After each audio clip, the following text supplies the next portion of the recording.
Okay, we will go ahead and start the session today. Thank you for joining us. My name is Jamie Staten, and I'm the Family Engagement Specialist here at TRECA. We are recording this session for those that were unable to attend the live session. And we will have time for questions throughout this session where we'll give you the opportunity to ask those. You can either unmute your microphone or use the chat function, whichever you're comfortable with. When you're not speaking, you will want to keep your microphone muted. There are several of us on here. That way we don't get a bunch of staticky feedback throughout this session. And for our topics today, we do have our instructional coaches helping us walk us through these topics. So today we'll be talking about TRECA classes and state standards, helping families support learning at home, how to help with reading at home, and how to help with math at home. And we'll also be talking a little bit about free tutoring that we have here. So at this time, I will go ahead and turn the session over to our instructional coaches. Good morning. My name is John, and I'm one of our instructional coaches here at TRECA. And I'll be starting off by talking a little bit about learning standards and our portrait of a graduate. As a public school, we use the Ohio State standards. You are always welcome to view the current set of standards at the ODE website, which is on the screen. Our learning standards explain the knowledge and skills that Ohio students are to have throughout the years and then as a graduate.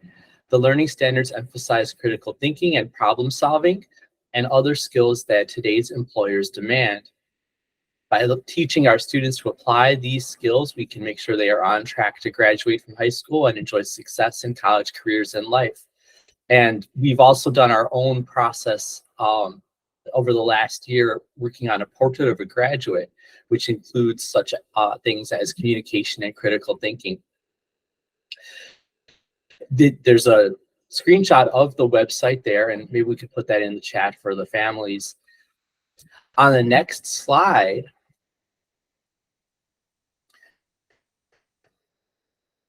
we are a school that responds to the current Ohio State standards. So you can see in the corner the dates of the most recent revision of each subject area.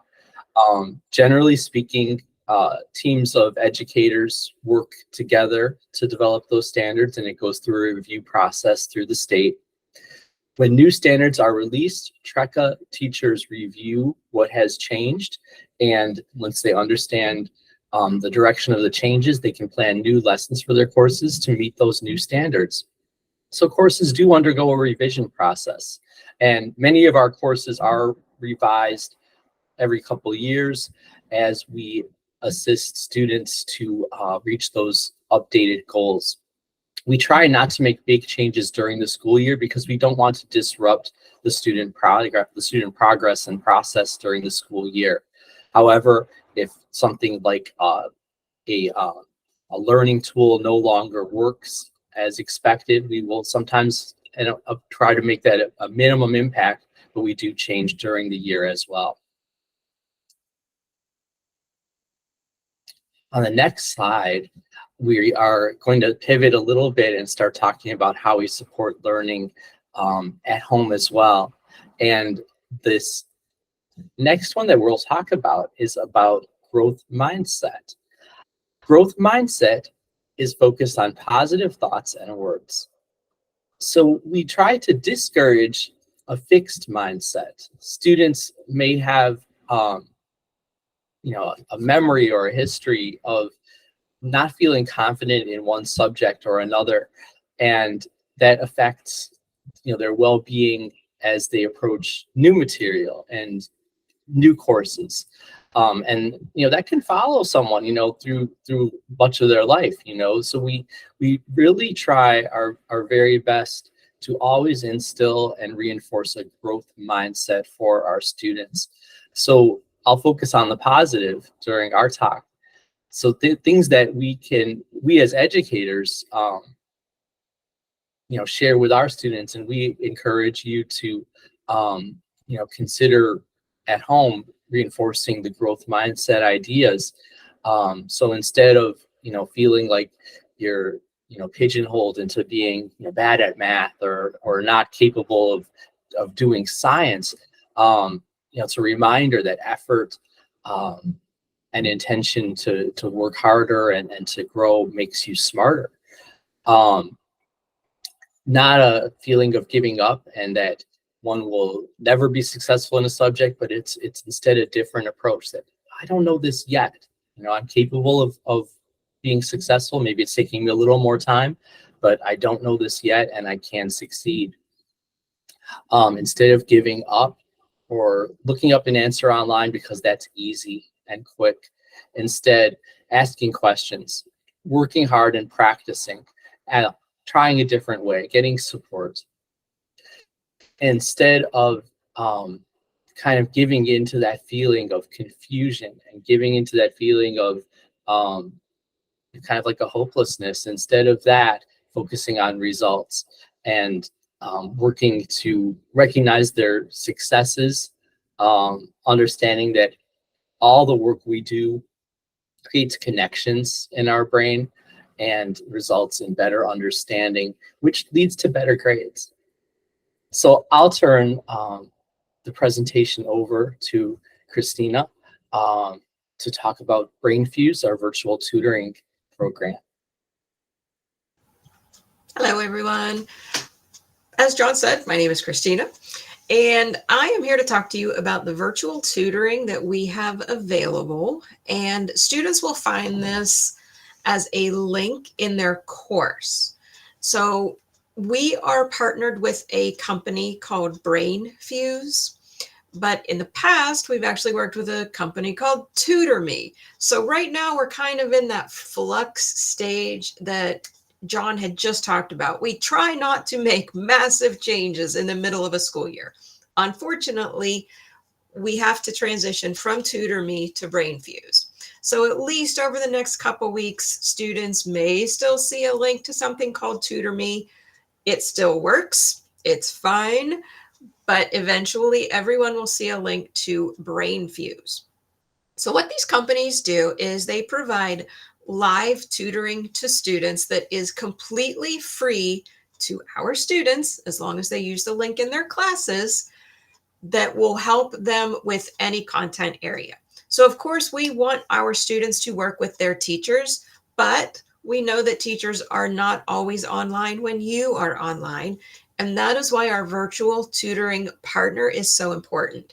They are available 24 hours a day, 7 days a week, and they can work with students at any grade level. So it's just very important to know that you've got to click the link in the class, because that is how they know that you are a TRECA student, and that is how TRECA will pay for the virtual tutoring that you attend. So if we move on to the next slide, it's pretty short. This is what you should see in a Brightspace class. It might have a cute little image next to it. Sometimes they do not. Sometimes it's all capital letters, but somewhere under your list of blocks, you should see something about free homework help or free tutoring, something like that. So students would just need to click on that in order to find the link to access the tutors. And on the next slide, what we have are some pictures from BrainFuse. So what I want you to notice about BrainFuse is they do offer live help. And in order to get started, a student would just click their grade level, choose a subject, and then they could connect with a tutor. One of the more unique things about BrainFuse is the ability to send them a question. Let's say that a student only has about 10 minutes for a tutoring session, but they really need help with a question. The teacher is not available. They could click a little link to send an email to a virtual tutor where they can ask the question. The tutor will get back to them with resources to help them understand that. Students can also submit a writing sample to a writing lab and get feedback from a virtual tutor before they submit it to their teacher to be graded. And then on the next slide, there's a couple more images from BrainFuse. BrainFuse also has some study tools that students can use. They have flashcards, they have practice tests, there's something called a skill surfer. All students need to do is click on that link to BrainFuse and they would see all of these options on the bottom of their screen. So I say give BrainFuse a try and see what you think. Have some fun with the flashcards. They're there for you to try. You may as well try them and see what you think.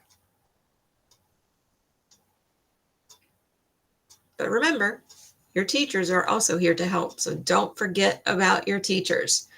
BrainFuse will be here when your teacher is not available.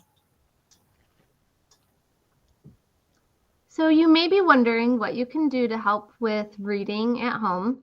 We have some easy to implement ideas to share with you. Research shows that families can help by role modeling reading. So grab a book to read yourself and read to your kids often.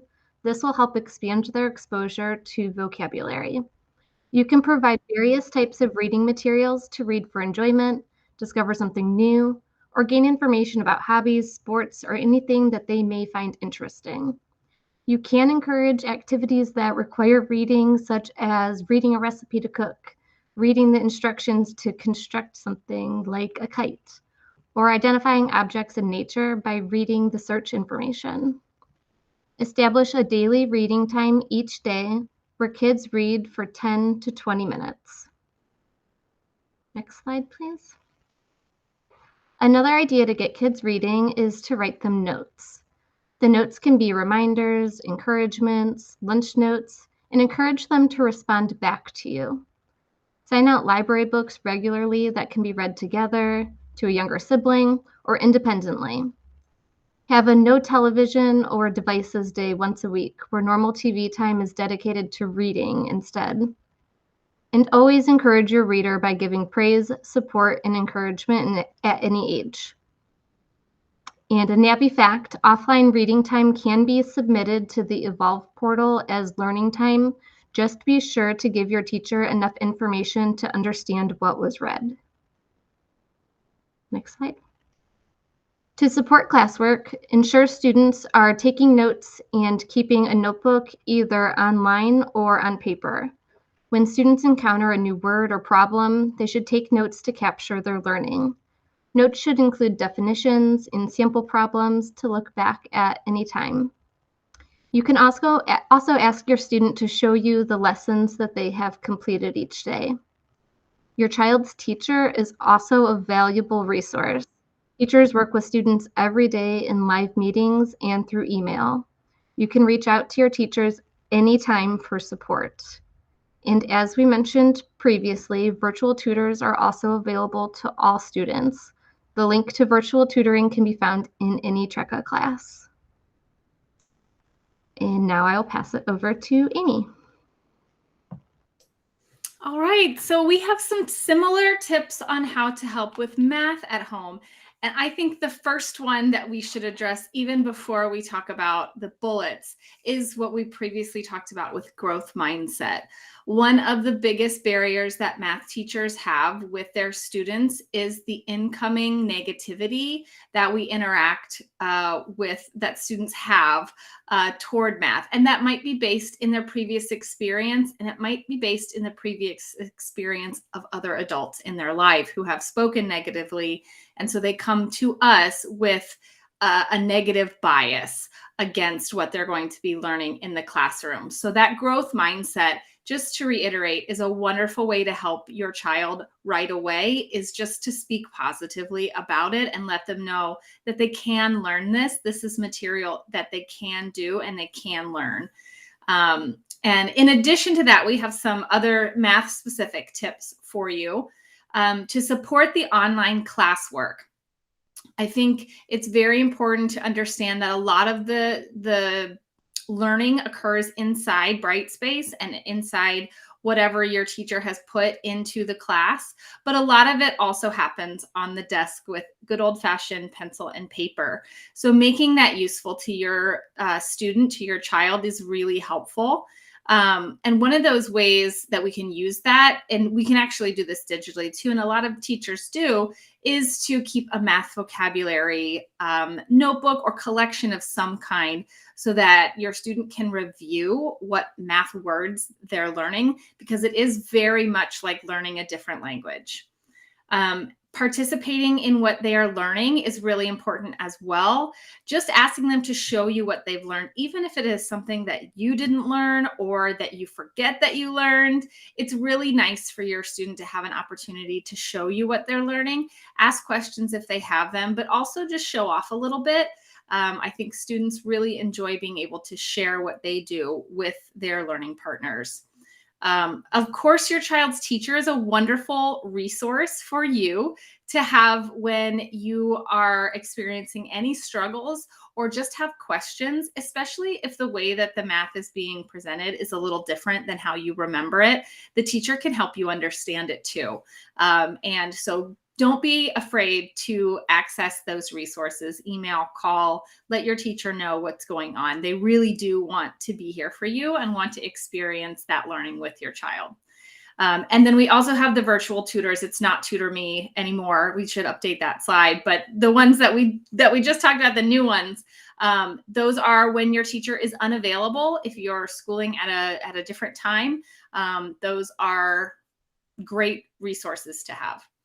On the next slide, we have a couple of non-subscription resources that you can use to practice. Math is really about the skills and building those skills. The faster they can access some of the foundational skills, the faster they're going to be able to absorb the things that build on them.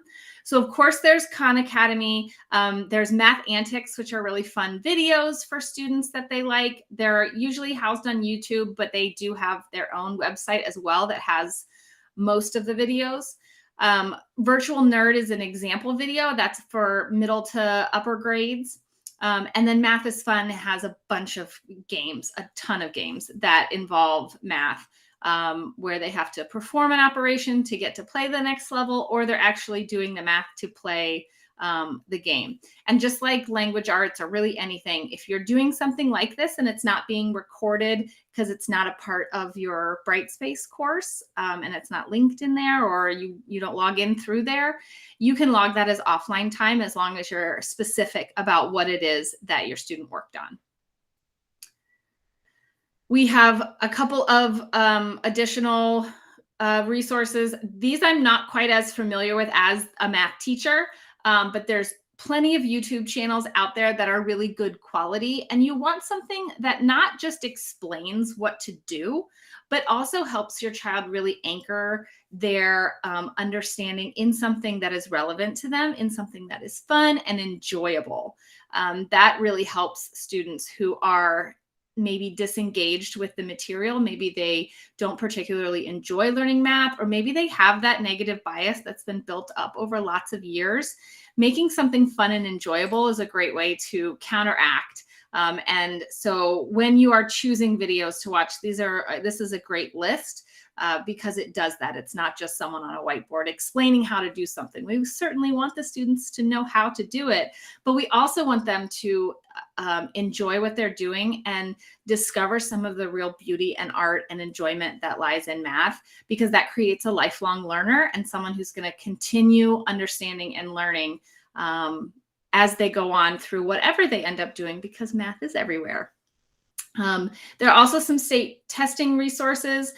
These state testing calculators, especially in the upper grades, have a little bit of a learning curve to them if your student has never experienced them before. Our teachers do a really good job of giving them access to those things and practice for the calculators, especially in their courses.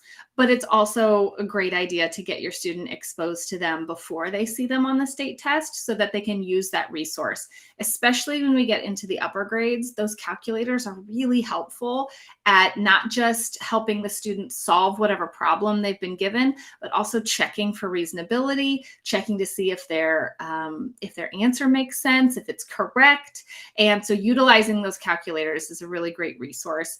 And of course, understanding kind of the words that are being used use, the way questions are phrased, things that they might not be familiar with if they're used to sort of just watching all the YouTubes and playing the Zern games and all that stuff. And Zern is not really games, but the more gamified look at the curriculum, if they're only used to seeing that, and then you get the very, very dry state test, sometimes that can throw a student off. So we just want to get them exposed to the things that we've got to expose them. This is not where they'll discover the beauty and the art of mathematics, but that's okay. We can get them some exposure and some practice before they meet that state testing requirement.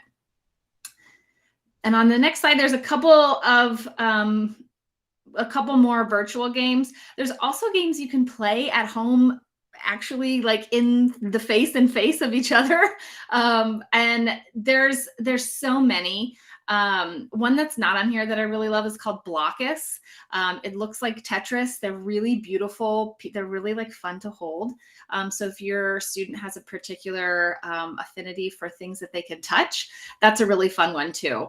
Quirkle's a great one. I'm not familiar with Racco, but anything that keeps score, anything that is, spatially aware, anything that has some back and forth and some logic built in, those are great skills to build. Even if it doesn't look like algebra, that doesn't mean they're not absorbing and practicing algebraic skills. Cooking and baking is another one that I love to get my own children involved in when we're at home, cutting things in half, multiplying recipes.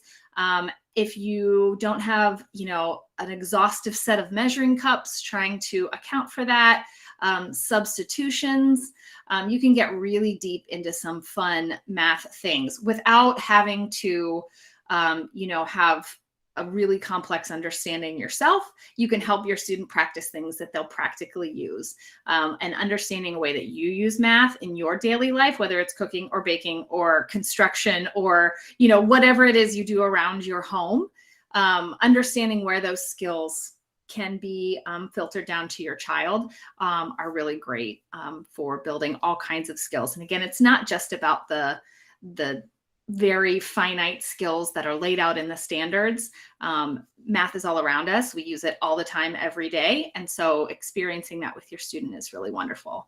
And I'll step off the pedestal because I could talk about that all day long.